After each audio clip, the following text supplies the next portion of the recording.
नमस्कार मेरे प्यारे साथियों, कैसे हैं आप सब। आशा करती हूँ आप सभी अच्छे होंगे।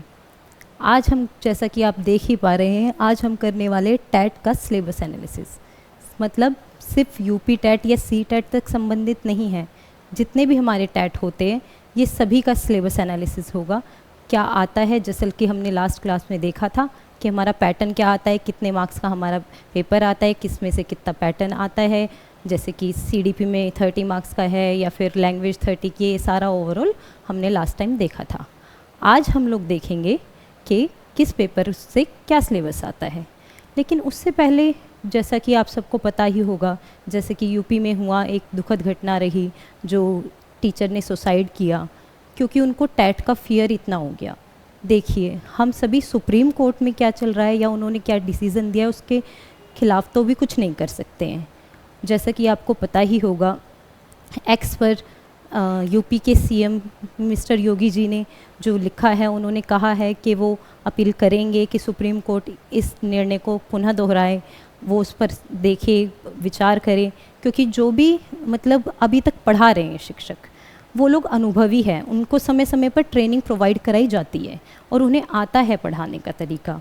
तो उनके लिए ये मैंडेटरी ना करके जो भावी शिक्षक बनने वाले हैं उन लोगों को इस पर ध्यान दिलाना चाहिए कि वो टैट की परीक्षा पास करे, वो टैट के थ्रू आए, उसको अनिवार्य बनाया जाना चाहिए। ना कि उन शिक्षकों पर जो ऑलरेडी इतने सालों से पढ़ा रहे हैं उन पर इस तरीके का दबाव बनाना चाहिए कि वो ऐसा सुसाइड करने जैसा भयावह कदम उठाए।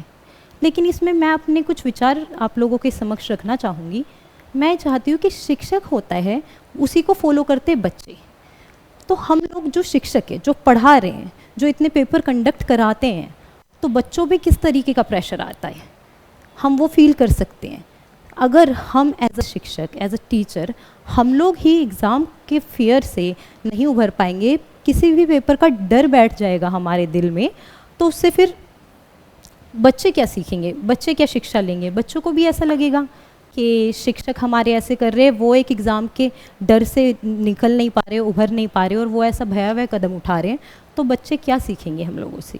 वो भी जैसा कि हम देखते ही आए हैं, जैसा 8th में या 10th क्लासेस से बोर्ड क्यों हटाया गया था, क्योंकि ऐसे ही सुसाइड केसेस बहुत ज़्यादा बढ़ रहे थे, इसी तरीके की घटनाएं हमारे सामने आ रही थी, तभी तो ये कदम आया था। फिर सीसी आया और उसके बाद में क्या नाम है, फेल ना करने की जो नीति आ रही थी। तो इस तरीके के कदम सरकार ने यही सब सोच कर लिए थे। लेकिन अब टैट को अनिवार्य करने के बाद अगर शिक्षक ही इस तरीके के कदम उठाने लग जाएंगे, वो ही एक एग्ज़ाम आपकी ज़िंदगी से बड़ा नहीं हो सकता, चाहे वो टैट हो या कोई स्कूल का एग्ज़ाम हो या किसी भी तरीके का कोई भी पेपर हो। तो मेरी आप सब से यही आशा है, यही दरख्वास्त है कि आप लोग ऐसा कोई कदम ना उठाए।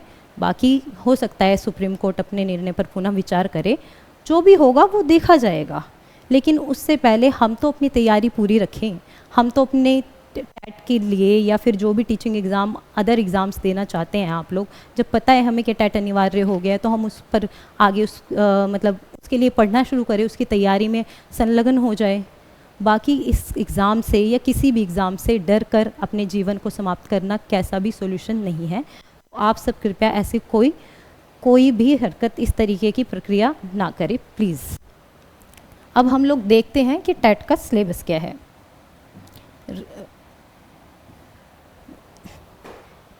जैसा कि आप में से कुछ लोगों को पता भी होगा पहले से ही कि टैट में क्या क्या आता है। ठीक है, ये पैटर्न तो हमने लास्ट टाइम देखा ही था, पिछली बार हम लोगों ने देखा था पैटर्न, ठीक है। उसके बाद में फिर अब इसके बाद है आपका, देखिए आपका आता है सीडीपी, मतलब चाइल्ड डेवलपमेंट एंड पेडागोगी, मतलब बाल विकास एवं अध्ययन। इसमें आता है आपका विकास की अवधारणा तथा अध्ययन के साथ इसका संबंध, यानी कि concept of development and it's relations with learning, मतलब बच्चे का विकास कैसे होता है, बच्चा कैसे आगे बढ़ता है। क्योंकि हम कहाँ किसके विकास की बात कर रहे हैं, यहाँ बाल विकास की बात कर रहे हैं, एक बच्चे के विकास की बात कर रहे हैं। हम सीडीपी में जो पढ़ते हैं, एक बच्चा जब शिशु होता है, जब वो पैदा होता है, जन्म से लेकर किस किस तरीके से उसकी वृद्धि होती है, उसका विकास होता है, उन सारे तथ्यों को, उन सारे कॉन्सेप्ट्स को हम जानेंगे। सेकंड है इसमें विस्तृत शिक्षा की अवधारणा तथा विशेष आवश्यकताओं के साथ बच्चों का समझना, कि कुछ बच्चे कैसे होते हैं, विस्तृत शिक्षा मतलब सिर्फ शिक्षा हमारे घर तक, जैसा कि हम लोग कहते हैं ना, पहला शिक्षक कौन है, पहला गुरु कौन है, हमारी माँ है, माता पिता है, हमारा परिवार है, उसके बाद ही तो बच्चा जाता है, फिर उसकी शिक्षा का उसके सीखने की प्रक्रिया का विकास होता है, जैसे पीयर्स से मिलता है, सोसाइटी में जाएगा, नेबर्स से मिलेगा, फिर उसके बाद में स्कूल ज्वाइन करते हैं हम लोग, टीचर्स उन्हें शिक्षा प्रदान करते हैं, ठीक है। फिर आता है अधिगम तथा शिक्षण, मतलब लर्निंग एंड पेडागोगी, वो सारी चीज़ें तो आपका स्कूल ही आपको दे पाता है। आपका आता है लैंग्वेज, लैंग्वेज इसमें 1 और 2 आ जाएंगे, जिसमें अपठित गद्यांश होता है, मतलब अनसीन पैसेजेस होते हैं, ग्रामर आती है, लैंग्वेज पेडागोगी आती है। मतलब आप समझ रहे हैं, जितना अभी तक आपने अपने बीएड के दौरान या डाइट के दौरान टीचिंग से रिलेटेड जो भी आप लोगों ने कोर्स किया होगा, उसमें जो भी चीज़ें आपने पढ़ी है अभी तक, वो सारी आपकी टैट में आएगी। तो आपको टैट से घबराने की कोई ज़रूरत नहीं है। आपने किसी भी स्टेट से की हो अपना, मतलब बीएड डाइट वगैरह जो भी है, आपने किसी भी स्टेट से पढ़ा हो, कोई मैटर नहीं करता। आपको ये सारे सब्जेक्ट्स पढ़ने के लिए आपको चाहिए क्या, सिर्फ आपको चाहिए कि आप अपनी एनसीईआरटी पे फोकस्ड रहें, क्योंकि हर स्टेट में एनसीईआरटी पढ़ाई ही जाती है। और आपका जो स्टेट वाला पार्ट है, जो हो सकता है कुछ लोग स्टेट बोर्ड से पढ़े हो, कुछ लोग एनसीईआरटी बुक्स को ही पढ़ाओ, जिन किसी के स्कूल में सीबीएसई बोर्ड ही चलता हो, तो वो उस तरीके से अपना पैटर्न फॉलो करेंगे। बस क्या होगा, अगर आप सीबीएसई बोर्ड से पढ़े होंगे तो एनसीईआरटीज़ तो आपको पता ही है, बस स्टेट का थोड़ा ऐड कर लेंगे, जैसे अगर यूपी है, बिहार है, जिस भी स्टेट से रिलेटेड आप टैट देंगे तो उस पार्ट को इंक्लूड कर लेंगे उसमें। किसी भी चीज़ से आपको घबराने की ज़रूरत नहीं है। जैसे फर्स्ट पेपर में क्या आता है हमारा, एक पर्यावरण अध्ययन आता है, ठीक है, मतलब इन्वायरमेंटल स्टडीज़। अधिकतर लोगों को देखा गया है कि इन्वायरमेंटल स्टडीज़ का नाम आके ऐसा सोचते हैं कि साइंस से रिलेटेड है, और मतलब हम तो आर्ट्स वाले हैं, हम इसको कैसे पढ़ेंगे, कैसे अपने एग्ज़ाम पास करेंगे। लेकिन आप लोगों को बिल्कुल भी इससे घबराने की ज़रूरत नहीं है। हमारे पास जो फैकल्टीज़ है वो सब एक्सपर्ट है, और ये पोर्शन भी आपका इन्वायरमेंटल स्टडी का बहुत अच्छे से आपको कराया जाएगा अगर आप हमसे जुड़ते हैं तो। इसमें देखिए, फैमिली एंड फ्रेंड्स, परिवार तथा दोस्त। बताइए कौन है ऐसा जो परिवार को नहीं जानता है, दोस्त को नहीं जानता है। हम सब अपने परिवार से जुड़े हैं, कहीं ना कहीं सबके दोस्त भी होंगे। अब इतने बड़े हो गए, ऐसा तो होगा ही नहीं ना कि किसी का कोई दोस्त ही ना हो। छोटे बच्चे होते हैं आजकल, तो बच्चे अपने दोस्तों का इतना फेवर लेते हैं, छोटे छोटे बच्चे दोस्त बना लेते हैं। तो फिर बस हमें ये जानना है उन्हीं के बारे में, क्या परिवार क्या होता है, दोस्त क्या होते हैं, उन लोगों के साथ में हम कैसे क्या सीखते हैं, हमारी अध्ययन प्रक्रिया कैसे चलती है। क्योंकि क्या है, सिर्फ आपका अध्ययन मतलब सिर्फ इतना नहीं है कि आप लोग इस क्लासरूम में बैठे या कहीं पर क्लासेस कर रहे हैं या पढ़ रहे हैं, स्कूल जा रहे हैं, कॉलेज जा रहे हैं, सिर्फ उतनी पढ़ाई होती है। जी नहीं, वो तो जस्ट एक आप करिकुलम को फॉलो करते हैं, अपना आप सिलेबस के अकॉर्डिंग अपना पार्ट, अपना जो रोल होता है उसको देखते हैं वहाँ पर। ठीक है, आप अगर टीचिंग से रिलेटेड कोई कोर्स कर रहे हैं तो आप एज अ टीचर वर्क करेंगे, एज अ टीचर सोचेंगे, उसको उतना ध्यान में रखेंगे। लेकिन अगर आप किसी और फील्ड में, जैसे टेक्निकल फील्ड में हैं, आप बीटेक है, एमबीबीएस है, तो अपने अपने जो भी आपका डोमेन है, जिस भी आपको डोमेन एक्सपर्टीज़ होगी जिसमें भी, वहाँ आप काम करेंगे। ठीक है, तो उसके बाद में हम यहाँ आते हैं फूड एंड शेल्टर, मतलब खाद्य और आश्रय, क्योंकि ये अनिवार्य होते हैं। हम कहते हैं ना, रोटी कपड़ा और मकान एक जो है बेसिक नीड है, जिसे हमारी सरकार भी हमें प्रोवाइड कराने की पूरी कोशिश करती है।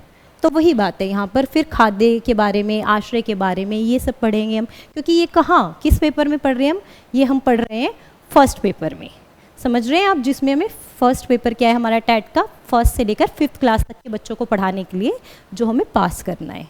तो बस उसमें आप समझ जाइए कि छोटे बच्चों को हम किस तरीके से पढ़ाएंगे। जैसे खाद्य के बारे में उसको बताएंगे। इवन देन हम लोग ये भी देखते हैं कि बच्चों की क्या नीड होती है, उनके लिए क्या ज़्यादा बेस्ट है, छोटे बच्चे किस टाइप के मतलब आश्रय में रहते हैं, शेल्टर्स में रहते हैं, कैसा खाना उनके लिए ठीक है। और इवन देन मतलब खाद्य, इसमें श्रृंखला भी देखी जाती है आपकी, कौन सा जीव क्या खा रहा है, जंतु क्या खा रहे हैं। मतलब बहुत माइनर लेवल पे जो आप लोग 5th क्लास तक के बच्चों को जितना आपको पढ़ाना है ईवीएस का पोर्शन, आपको उतना ही पढ़ना है। आपको इसमें कोई नीड नहीं है कि आपको तो बायोलॉजी की 11th-12th की क्लास की बहुत मोटी मोटी एनसीईआरटीज़ पढ़नी होंगी। जी नहीं, आपको हमेशा ध्यान में रखना है, आप खुद भी मतलब कि आपको छोटे बच्चों को पढ़ाने के लिए जाना है।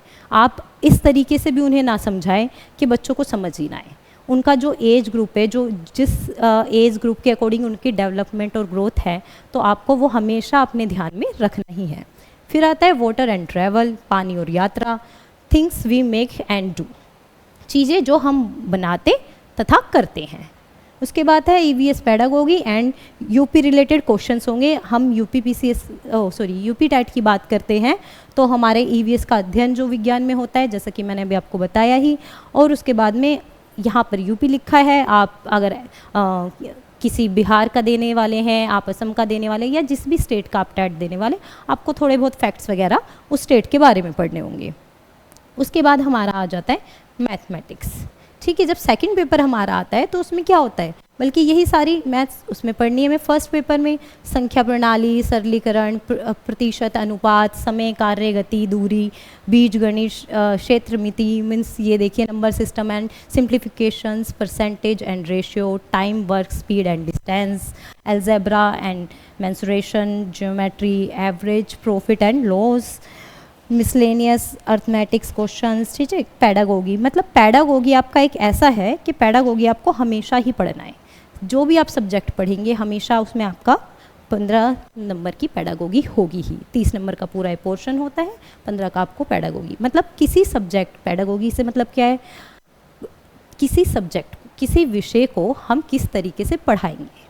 मतलब मान लीजिए आपको पढ़ाने के लिए दिया गया है ट्रायंगल का चैप्टर है आपके पास में, तो ट्रायंगल का चैप्टर आप कैसे पढ़ाएंगे, आप बच्चों को ये बनाकर तो दिखाएंगे यहाँ पर ट्रायंगल कैसे होता है, लेकिन जो भी चीज़ें आपके पास ट्रायंगल शेप की होगी, जो भी चीज़ें ऐसी होगी डेली यूज़ पे होती होगी, कुछ चीज़ दिख रही है, मान लीजिए आपको क्लासरूम में दिख रहा है कुछ ट्रायंगल शेप का, तो वो उठाकर बच्चों को बता दिए। और आजकल तो बच्चों के खिलौने भी इस तरीके से आते हैं जिससे वो बहुत ज़्यादा चीज़ें करके सीखते हैं, जैसे कि जॉन डीवी ने कहा था लर्निंग बाय डूइंग का कॉन्सेप्ट, तो उस तरीके से आप बच्चों को शिक्षित करेंगे।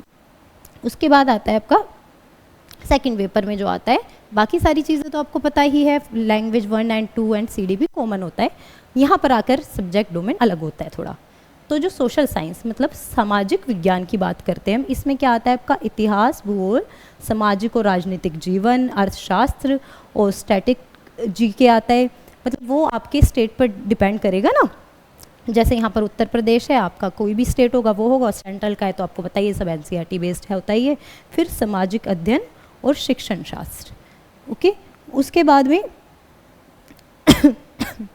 उसके बाद हम आगे देखते हैं, यही सारी चीज़ें आपको बहुत ज़्यादा अच्छे से एक्सप्लेन की गई हैं यहाँ पर। देखिए ज़रा, ठीक है, ये आपका है पूरा सिलेबस दिया हुआ था जो 2024 में दिया हुआ था प्राइमरी पेपर 1 के लिए, मतलब फर्स्ट से लेके 5th क्लास तक के प्राइमरी स्टेज के लिए। आप देख रहे हैं आपका यहाँ पर सीडीपी आएगा, 30 क्वेश्चंस आते हैं, मतलब ये तो आप सभी जानते हैं, लास्ट टाइम भी मैंने बताया था कि 30 क्वेश्चन ही आते हैं। 15 क्वेश्चंस ये होंगे और 10 आपके कॉन्सेप्चुअल हो गए हैं।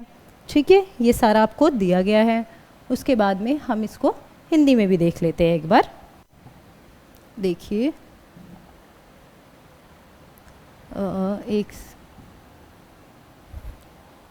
आशा करती हूँ आप सभी समझ पा रहे होंगे जो भी आपको बताया जा रहा है।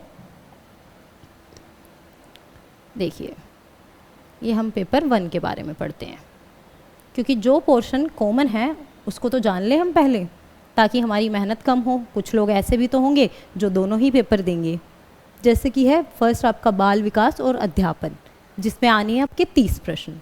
इसका फर्स्ट पोर्शन क्या है, बाल विकास, प्राथमिक विद्यालय का बालक। ठीक है, मतलब प्राथमिक विद्यालय के बालक को कैसे पढ़ाया जाएगा, ठीक है, उसके लिए हमें क्या यूज़ करना होगा। मतलब ये सारे जो टॉपिक्स आपके दिए होते हैं, ये ऐसा नहीं कि हमें जाकर बच्चों को पढ़ाने हैं, जी नहीं, ये सब हमें अप्लाई करने होते हैं। जब आप, हो सकता है कुछ लोगों ने जिन्होंने मतलब टीचिंग ना की हो अभी तक, फ्रेशर्स होंगे जो अभी जस्ट अपना कोर्स कंप्लीट करके आए हैं, ट्रेनिंग की कम ड्यूरेशन होगी, पर जिन लोगों ने अच्छे से ट्रेनिंग ली होगी तो वो जानते होंगे या कहीं ना कहीं स्कूल में पढ़ा रहे होंगे, आगे बाकी सब भी अभी पढ़ाएंगे, तो आप जानेंगे कि ये जितनी भी थ्योरीज आप पढ़ेंगे ना, इनका एप्लीकेशन होता है, इसको अप्लाई करेंगे आप वहाँ जाकर बच्चों के ऊपर। ठीक है, जैसे विकास की अवधारणा तथा अधिगम के साथ उसका संबंध, कि विकास की अवधारणा क्या होती है, उसका अधिगम के साथ मतलब लर्निंग के साथ, सीखने के साथ में कैसा संबंध रहता है। बालकों के विकास के सिद्धांत, ठीक है, बालकों का विकास किस तरीके से होता है, इसके कुछ अपने सिद्धांत होते हैं, उन्हें पढ़ेंगे हम। आनुवांशिकता और पर्यावरण का प्रभाव, मतलब आनुवांशिकता, मतलब आपका जो आपका बाय बर्थ है, हेरिडिटी जो आपकी चलती आ रही है, उसका बच्चे पर क्या प्रभाव पड़ता है, और जो पर्यावरण मतलब जो इन्वायरमेंट वो क्रिएट करते हैं, मतलब जैसे एक परिवार का, एक घर का पर्यावरण होता है, एक बाहर का पर्यावरण होता है, बच्चा अपने मतलब इर्द गिर्द रहने वाले लोगों से सीखता है, उसका उस बच्चे पर क्या प्रभाव पड़ेगा। आप सोच रहे हैं ना, बाल मन की बात हो रही है यहाँ पर, मतलब बच्चों के मन की बात हो रही है। बच्चों का मन तो वैसे भी बहुत कोमल होता है, तो वो बच्चे अपने बड़ों से क्या सीख रहे हैं, वो जैसा कि आप लोगों ने देखा होगा, अगर छोटे बच्चों को ऑब्जर्व किया हो, आप लोगों के घर में भी होंगे छोटे बच्चे, अन्यथा आप बाहर भी देख सकते हैं। कई बार क्या होता है, जैसा पापा करते हैं, छोटा बच्चा है, छोटा बच्चा वैसे ही करेगा। इन जनरल वो पापा के शूज़ डालने की कोशिश करता है, पापा की स्लीपर पहन के चलता है, जैसे बेसिकली लड़कों में ज़्यादा होता है। लड़कियां क्या होता है, अगर देख रहे हैं वो मम्मी को देख रहे हैं मेकअप करते हुए, खाना बनाते हुए, तो किचन में चले गए। ऐसा बिल्कुल नहीं है कि लड़के ऐसा नहीं करते, हम बायस्ड नहीं है, लड़के भी ऐसा करते हैं। वो देख रहे हैं मम्मी को अच्छा कुछ काम कर रहे हैं, हम भी वही काम करने लग जाते हैं, वो भी झाड़ू लगाने लग जाते हैं अपनी मम्मी के साथ में। तो इस तरीके से आप समझ पा रहे हैं कि वो लोग भी मतलब पर्यावरण का आप पर कितना ज़्यादा असर पड़ता है। बेसिकली छोटे बच्चे उन हर चीज़ को, हर हरकत को, हर मूवमेंट को कॉपी करने की पूरी कोशिश करते हैं जो वो अपने इन्वायरमेंट में देख रहे हैं। ऐसे ही अब देखिए बैड हैबिट्स बच्चों में कैसे आ जाती है, मतलब अच्छा सीख रहा है तो बच्चा बुरा भी तो सीखता है ना अपने एनवायरनमेंट से। अगर वो कुछ गलत बच्चों की संगत में आ जाता है तो गलत भी सीखने लग जाता है। अच्छे लोगों की संगत में रहता है, परिवार का इन्वायरमेंट अच्छा होता है तो बच्चा भी बहुत अच्छा बनता है। इसलिए ही तो कहा जाता है कि पेरेंट्स को भी बच्चों के सामने कम से कम झगड़ा करना चाहिए, बहुत प्रेम भाव से रहना चाहिए, परिवार के सारे लोगों को बहुत अच्छे से बिहेव करना चाहिए, एक दूसरे के साथ में इज्जत से पेश आना चाहिए। क्यों? क्योंकि बच्चा अपने पर्यावरण से सीखता है, बच्चे के पर्यावरण का उस पर प्रभाव पड़ता है। और ऐसा सिर्फ बच्चों के लिए नहीं, हम लोगों के लिए, आपस में सभी के लिए है ये वाली बात। फिर आता है सामाजिकरण प्रक्रियाएं, सामाजिक विश्व और बालक, शिक्षक, अभिभावक और मित्रगण, जो मैं आपको बता ही चुकी हूँ अभी। शिक्षक का भी, अब देखिए टीचर्स का भी तो प्रभाव आता है बच्चों पर। बच्चा टीचर को अपना रोल मॉडल मानता है। जैसा मैंने स्टार्टिंग में ही आपको बोला कि हमारी कोई भी एज अ टीचर हमारी कोई भी मूवमेंट ऐसी होनी नहीं चाहिए शिक्षकों की जिससे बच्चों पर गलत इंप्रेशन जाए, बच्चा वो गलत आदतें अडोप्ट कर ले। क्योंकि क्या होता है, बच्चा हमेशा सबसे ज़्यादा भरोसा करता है अपने टीचर पर। अगर हम उसको 2+2 12 की होता है ना, वो बोलेंगे तो भी वो मान जाएगा। चाहे उसके घर में या उसे कोई भी और बोल रहा हो ना 2+2 4 होता है, तो वो नहीं मानेगा। क्यों? क्योंकि उसका कहना होता है नहीं, मेरे टीचर ने कहा है, मुझे ये पढ़ाया है तो यही सही है, ये गलत हो ही नहीं सकता। तो इसलिए हमें हमेशा ये वाली बात ध्यान रखनी चाहिए कि हमें एक अच्छा शिक्षक बनना है, एक रोल मॉडल बनना है बच्चे के लिए, जिसको वो आगे जाके अपनी लाइफ में अडोप्ट करे और वो भी एक बेस्ट पर्सन बने। मतलब एक टीचर के अलावा कोई ऐसा होता थोड़ी है किसी प्रोफेशन में कि मुझसे ऊपर कोई जाए, बस एक टीचर ही होता है। वही हर विषय में, हर डोमेन में सबका अपना अपना एक डोमेन होता है। कोई साइंस से, कोई आर्ट्स से, कोई डॉक्टरी की पढ़ाई कराएगा आपको, कोई इंजीनियरिंग की कराएगा, तो इस तरीके से। बट हमेशा कराएगा तो एक टीचर ही ना, वो टीचर ही तो आपको ऊपर तक लेकर जाएगा। तो इस बात का आपको हमेशा ध्यान रखना चाहिए, ठीक है। पाइगेट, कोलबर्ग और वाइगोत्स्की ये थिंकर्स है जिन्होंने निर्माण और विवेचन संदर्श इसके ऊपर थ्योरी दी है, जिसको हम आगे अपना आने वाली कक्षाओं में पढ़ेंगे, जिसके लिए आप हमारा पेड कोर्स ज्वाइन कर सकते हैं, जिसकी डिटेल्स आपको दे दी जाएंगी। आप हमारे इंक्वायरी नंबर पर भी कॉल कर पता कर सकते हैं, ठीक है। बाल केंद्रित और प्रगामी शिक्षा की अवधारणाएं, बौद्धिकता के निर्माण का विवेचन संदर्श, बहुआयामी बौद्धिकता, मतलब आपकी सिर्फ यहाँ तक की बात नहीं हो रही है कि इन्वायरमेंट से क्या सीख रहे क्या नहीं सीख रहे, ये सारी ही बात नहीं है। बौद्धिकता की, आपकी बुद्धि की भी, आपके विवेक की भी, इसके बारे में भी, मतलब बच्चे के बुद्धि विवेक की, उसका कैसे डेवलपमेंट हो रहा है, आईक्यू की, बेसिकली सारी यहाँ पर बातें की जाती है आपसे, ठीक है। भाषा और चिंतन, समाज निर्माण के रूप में लिंग भूमिकाएं, लिंग पूर्वाग्रह और शैक्षणिक व्यवहार, समझ रहे हैं आप। ये लिंग जो मैंने आपसे भी थोड़ी देर बाद पहले बात कही थी कि जैसे लड़के ज़्यादातर पापा को फॉलो कर रहे हैं, लड़की मम्मी को, तो मैंने बोला था ना कि ऐसा ज़रूरी नहीं है, हमेशा मैंडेटरी नहीं है। तो ये वही बात करते हैं कि हमें किसी भी लिंग पूर्वाग्रह से ग्रसित नहीं होना है, किसी भी ऐसी अवधारणा के चलते नहीं चलना है। जैसा लोग कह देते हैं लड़कियों को पिंक कलर पसंद है, लड़कों को ब्लू कलर पसंद है, जी नहीं, ऐसा कुछ भी नहीं होता है कि ऐसा मैंडेटरी हो, बिल्कुल लिख ही दिया गया है, जी नहीं। अब आजकल तो वैसे भी लड़कियां भी जीन्स पहनती है, लड़के भी पहनते हैं, ठीक है। और बाकी चीज़ें भी ना, लड़के कितने अच्छे शेफ़ होते हैं, लड़कियों से ज़्यादा टेस्टी खाना भी बना लेते हैं। जब आप जाएंगे बड़े बड़े होटल्स में जाएंगे तो वहाँ पर क्या होता है, लड़कियों की जगह ज़्यादातर आप देखेंगे शेफ़ वगैरह के प्रोफेशन में कौन होते हैं, लड़के होते हैं। तो इसलिए हमें किसी भी प्रकार के पूर्वाग्रह से ग्रसित नहीं होना है, ठीक है। उसके बाद आते हैं शिक्षार्थियों के मध्य व्यक्तिक विभेद, भाषा, जाति, लिंग, समुदाय, धर्म आदि की विविधता पर आधारित विभेदों को समझना, ठीक है। मतलब किसी भी तरीके से बायस्ड नहीं होना है आपको, ये नहीं कि सिर्फ जेंडर वाली बात कर रहे हैं हम, किसी भी बच्चे के लिंग, जाति, धर्म, किसी भी तरीके से हमें किसी तरीके का बच्चे के साथ हमें भेदभाव नहीं करना है। और हम नहीं करेंगे तो आप देखेंगे कि बच्चे आपस में भी नहीं करते। हम क्यों लेके आए, एक यूनिफॉर्म क्यों होती है हर स्कूल की, आप सोचिए, आपने सोचा है कभी? क्योंकि ताकि किसी बच्चे का बैकग्राउंड शो ऑफ ना हो। हालांकि ये देखा गया है कि बच्चे जैसे बाहर भी उनके पेरेंट्स उन्हें गाड़ी में छोड़ के जा रहे हैं, किसी के पेरेंट्स पैदल ला रहे हैं, कोई बस से आ रहे हैं, कोई साइकिल से आ रहे हैं, उस तरीके से। लेकिन वो बाउंड्री क्रॉस करके आप अपने विद्यालय में जाकर क्या बन जाता है, हर बच्चा एक समान, एक इक्वल। जिस क्लास में बच्चे पढ़ रहे हैं वो सारे बच्चे एक समान हैं हमारे लिए। हम किसी भी तरीके का उनमें भेदभाव नहीं करेंगे, उन्हें अच्छे से अच्छी शिक्षा प्रदान करने का प्रयास करेंगे। और बच्चों को भी यही सब सिखाएंगे हम कि बच्चे क्या करें, एक दूसरे से किसी तरीके के बायस्ड ना रहें, ठीक है। वो लोग भी किसी तरीके के इस तरीके के किसी भी प्रकार के भेदभाव के चक्कर में ना आए। बच्चे अच्छे से अच्छा एक दूसरे के साथ व्यवहार करें। सहयोगात्मक भावना, हमें सामूहिकरण की भावना उनके अंदर इनबिल्ड करनी होती है, ठीक है।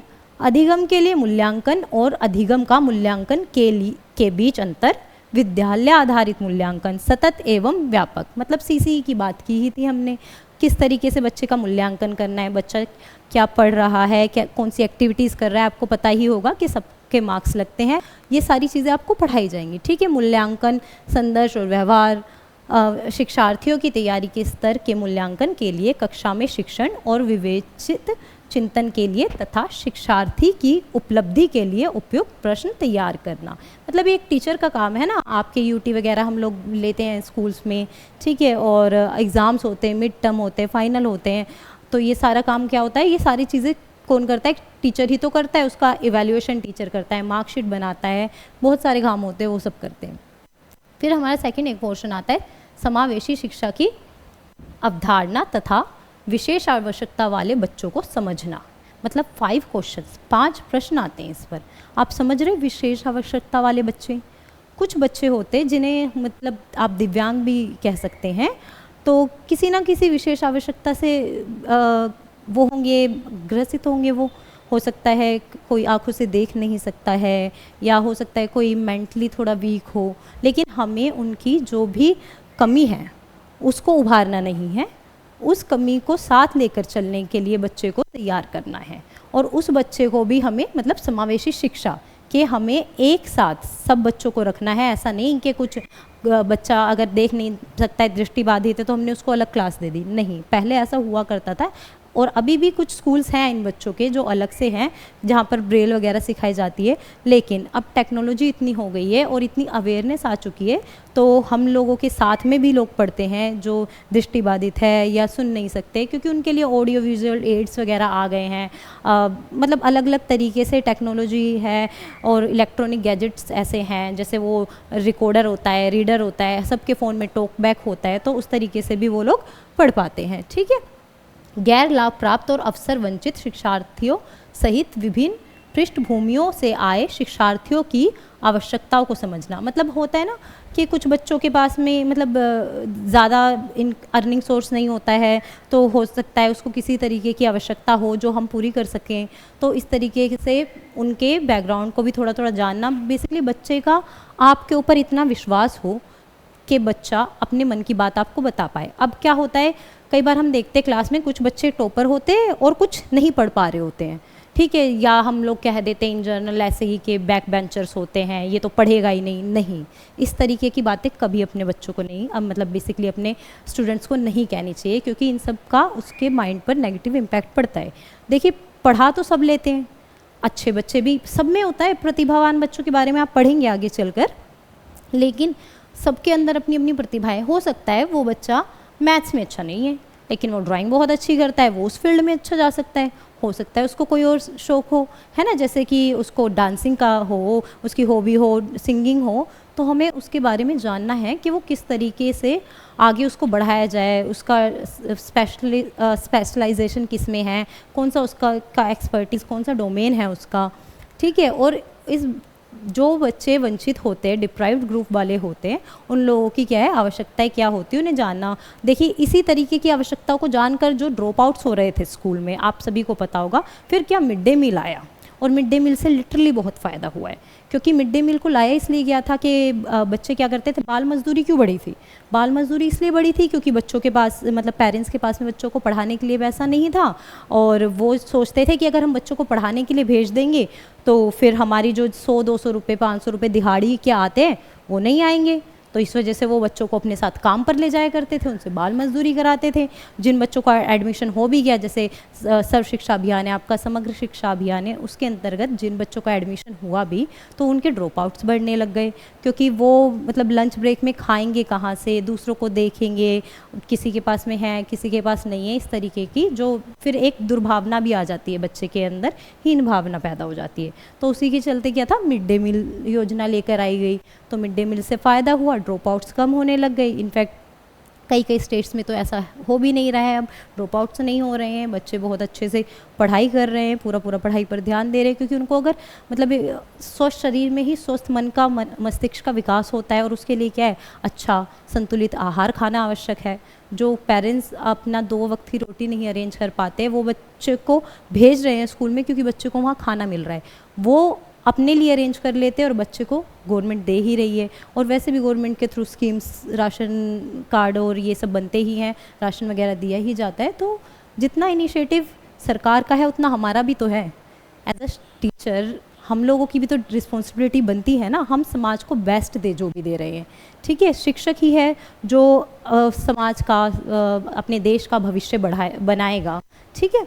और तो अगर आप शिक्षक बनने वाले हैं और आप दिल से शिक्षक बनना चाहते हैं, तो आपको अपने शिक्षक होने को एक दिल से फील करना होगा, आपको उसमें बिल्कुल जुट कर मेहनत करनी होगी और उसी तरीके से उसको जीना होगा।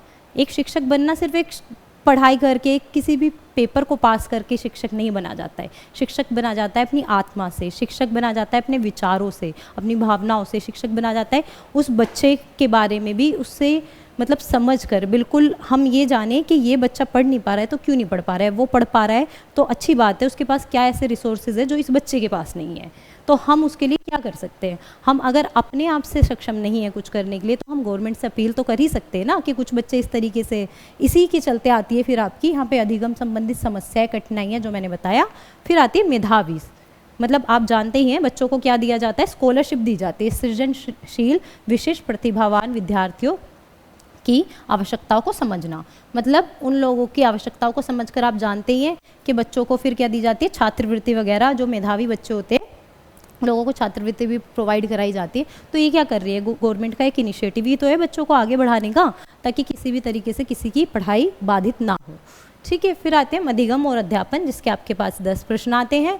फिर बालक किस प्रकार सोचते हैं और सीखते हैं, बालक विद्यालय प्रदर्शन में सफलता प्राप्त करने में कैसे और क्यों असफल होते हैं, मतलब जो हम सारी बात कर ही रहे हैं। आप जानते हैं कि बालक कैसे सीखते हैं, हमने इस पर भी बात कर ली है। फिर उन्हें हम कैसे सिखा सकते हैं, कैसे सोचते हैं। अब छोटे बच्चे का सोचने का एक अलग पैटर्न होगा, बड़ों का सोचने का एक अलग पैटर्न होगा।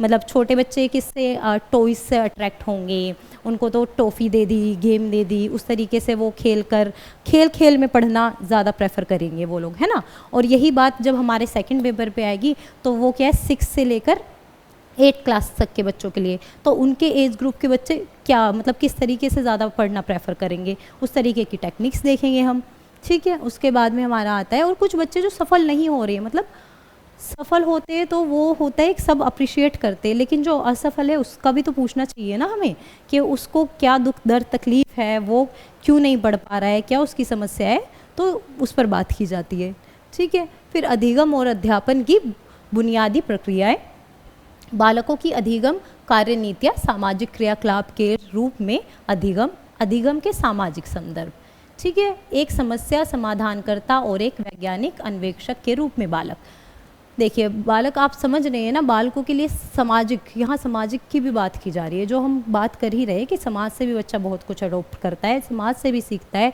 और वो क्या होता है, वैज्ञानिक अन्वेषक, मतलब समझ रहे हैं आप, नई नई क्रिएटिविटीज़ करते रहते हैं छोटे बच्चे। कई बार हम लोग छोटे बच्चों को देख के इतना हैरान हो जाते हैं कि बच्चा इसने ये कैसे कर लिया।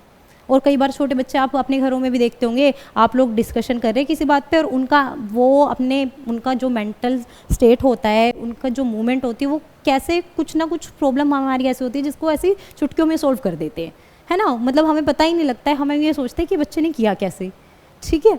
और जैसे हमारे जो वैज्ञानिक जिनके बारे में भी हम पढ़ेंगे, मतलब साइकोलॉजिस्ट कहें बेसिकली, वो जो है मनोवैज्ञानिक हमारे, उन्होंने भी तो ऐसे ही किया, बच्चों पर एक्सपेरिमेंट किया। जैसे जीन पियाजे हैं, अपने बच्चों पर एक्सपेरिमेंट करके उन्होंने देखा, मतलब उनके मूवमेंट्स को देखा, ऑब्जर्व किया, तो उन्होंने अपनी थ्योरी लिख दी। तो इसी तरीके से बच्चे भी एक क्या होते हैं, वैज्ञानिक अन्वेषक होते हैं, ठीक है। बालकों में अधिगम की वैकल्पिक संकल्पना, अधिगम प्रक्रिया में महत्वपूर्ण चरणों के रूप में बालक की त्रुटियों को समझना, ठीक है। बच्चा जब सीखता है तो क्या क्या गलतियां करता है, उन गलतियों को ऑब्जर्व करना, उनके बारे में जानना, ताकि दूसरा कोई बच्चा उस तरीके की गलती करे तो हमारा क्या एक्शन रिएक्शन होना चाहिए, हम उसे क्या क्या सिखा सकते हैं। इस तरीके से हमें उन सबको पढ़ना होता है। बोध और संवेदनाएं, प्रेरणा और अधिगम, अधिगम में योगदान देने वाले कारक निजी एवं पर्यावरणीय। आप सब समझ ही गए, निजी कारण भी होते हैं जो योगदान देते हैं अधिगम में, मतलब सीखने की प्रक्रिया में, और पर्यावरणीय कारण भी होते हैं। निजी कारण आपका वही फैमिली से लेंगे हम, मतलब फैमिली से, अपने भाई बहनों से, इस तरीके से। और बाकी जो सामाजिक है तो वो तो सोशली आप जब जाएंगे, अपने घर की दहलीज को पार करेंगे, आपके गली मोहल्ले में आपके अड़ोसी पड़ोसी पीयर ग्रुप वहीं पर बनता है, पहले आप वहीं उन्हीं के साथ खेलना उठना बैठना स्टार्ट करते हैं, फिर देन आप स्कूल जाते हैं। तो उस तरीके से आपका कैसा इन्वायरमेंट बनता है, क्या क्या योगदान होता है उनका, उन सब पर बात करेंगे। फिर आता है आपका भाषा, जो 30 नंबर की आपकी आती है, ठीक है। भाषा बोधक 15 नंबर की, और भाषा विकास का अध्यापन, मतलब वही लैंग्वेज पेडागोगी 15 नंबर की। तो फर्स्ट में आप यहाँ क्या पढ़ते हैं, भाषा बोधगम्यता में अपठित अनुच्छेदों को पढ़ना, 2 अनुच्छेद, 1 गद्य अथवा नाटक और 1 कविता जिसमें बोधगम्यता, निष्कर्ष, व्याकरण और मौखिक योग्यता से संबंधित प्रश्न होंगे। गद्य अनुच्छेद साहित्यिक, वैज्ञानिक, वर्णनात्मक अथवा तर्कमूलक हो सकता है, ठीक है। आपको इसमें सिलेबस में आपको बताया गया है कि आपको किस तरीके का अनुच्छेद आएगा, और इसमें व्याकरण भी आएगी। मतलब बेसिकली जो आपका, जैसे अगर हम केवी की बात करते हैं, उसका एग्ज़ाम भी देने जब हम जाते हैं तो वहाँ पर क्या होता है, जो वहाँ पर पढ़ाई जा रही है एनसीईआरटीज़, जो अपना बाकी स्टेट्स में हैं, जैसे दिल्ली में है, यहाँ भी एनसीईआरटीज़ है, और भी स्टेट्स यूपी बिहार भी हो गए, स्टेट के साथ में सीबीएसई भी तो चल रहा है ना साथ में, हर जगह इन जनरल एनसीईआरटीज़ पढ़ाई जाती है। तो उससे रिलेटेड भी आ जाता है इसमें, वहाँ पर क्या चैप्टर्स पढ़ाए जा रहे हैं, क्या पढ़ाया जा रहा है, क्योंकि कुछ बदलेगा थोड़ी। व्याकरण क्या है, जो व्याकरण आपको यहाँ पढ़ाई जा रही है दिल्ली में, वही व्याकरण आपको यूपी बिहार में भी पढ़ाई जाएगी। जो हिंदी जैसी है वो यहाँ भी वैसी है, वहाँ भी वैसी है। आपको सर्वनाम की परिभाषा है, आपके लिए इंग्लिश में नाउन की डेफिनेशन है, तो वो सारी चीज़ें लैंग्वेज में तो सेम ही रहेंगी ना, तो वो आता है इसमें। फिर भाषा विकास का अध्यापन आता है जो 15 नंबर का, उसमें आता है अधिगम और अर्जन। भाषा अध्यापन के सिद्धांत पढ़ेंगे आप, दोनों लैंग्वेजेस में वही होते हैं। सुनने और बोलने की भूमिका, भाषा का कार्य तथा बालक इसे किस प्रकार एक उपकरण के रूप में प्रयोग करते हैं, ठीक है। मौखिक, मतलब आप समझ पा रहे हैं ना कि बच्चा जो भी सीख रहा है उसे बोल कर, सुन और क्या नाम है, सुनकर किस तरीके से एक्सप्रेस कर पाता है, बाकी कैसे एक्सप्लेन करता है बाद में उन सब चीज़ों को, उसकी बात हो रही है, ठीक है। मौखिक और लिखित रूप से विचारों के संप्रेषण के लिए किसी भाषा के अधिगम में व्याकरण की भूमिका पर निर्णायक संदर्भ, ठीक है। उसके बाद है एक मित्र कक्षा में भाषा पढ़ाने की चुनौतियाँ, भाषा की कठिनाइयाँ, त्रुटियाँ और विकार।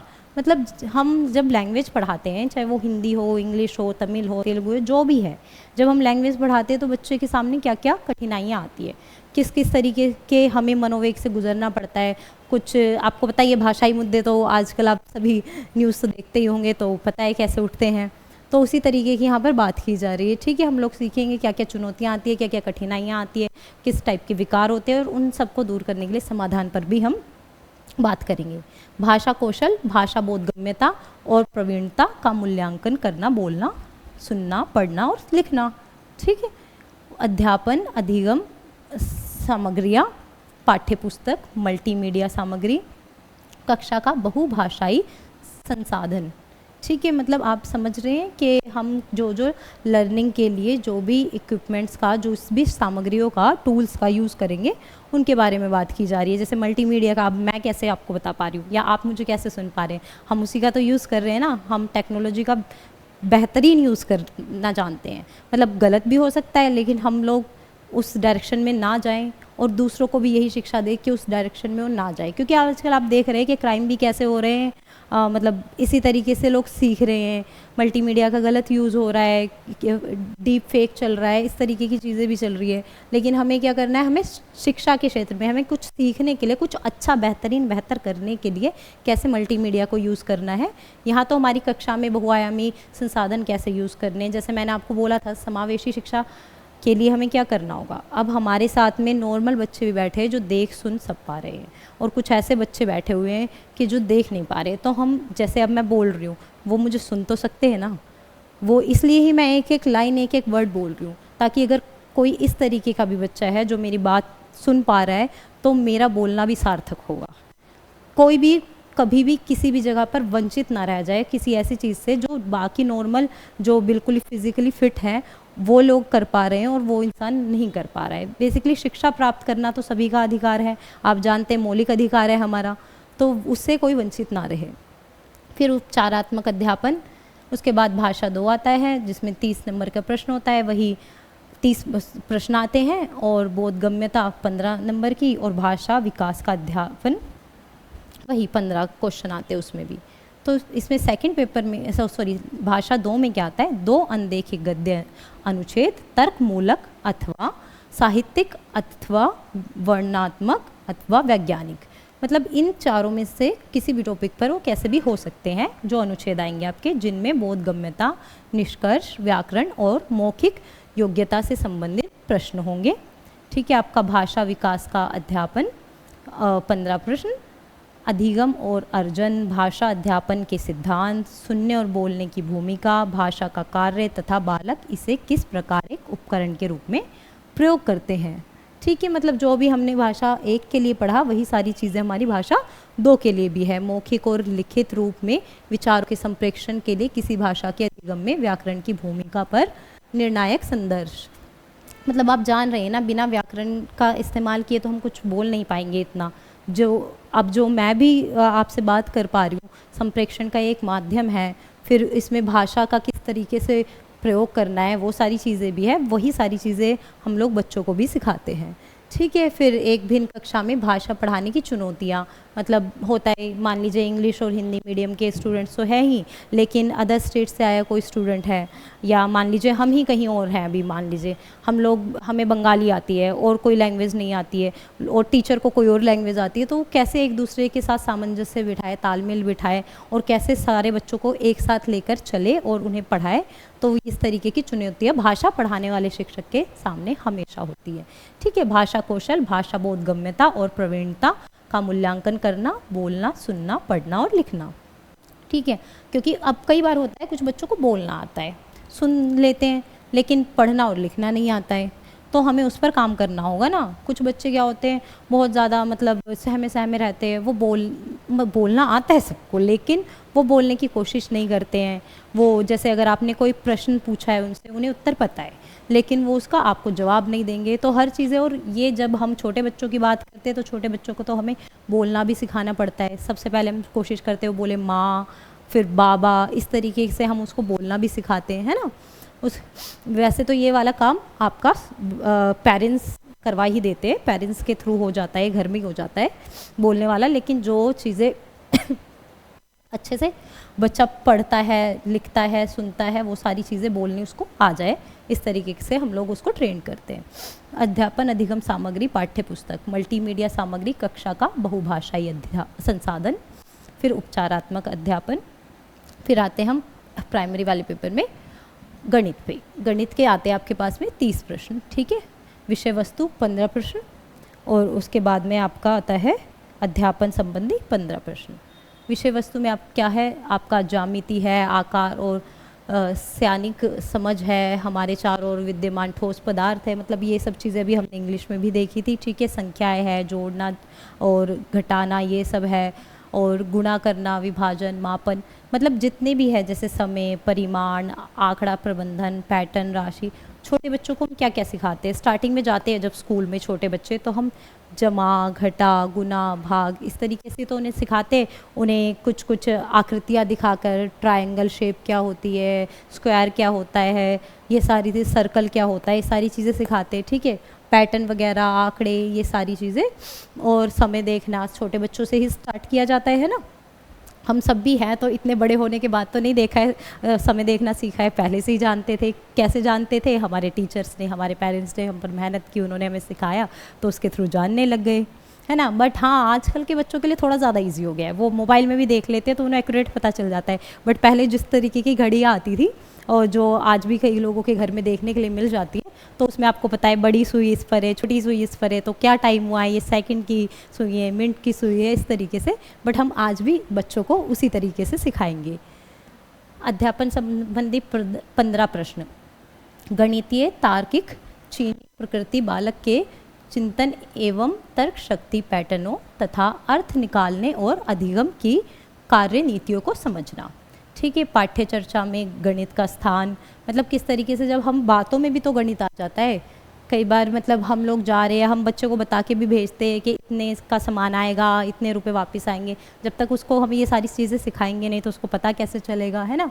फिर आपका गणित की भाषा, सामुदायिक गणित, औपचारिक एवं अनौपचारिक पद्धतियों के माध्यम से मूल्यांकन, शिक्षण की समस्याएं, त्रुटि विश्लेषण तथा अधिगम एवं अध्यापन के प्रासंगिक।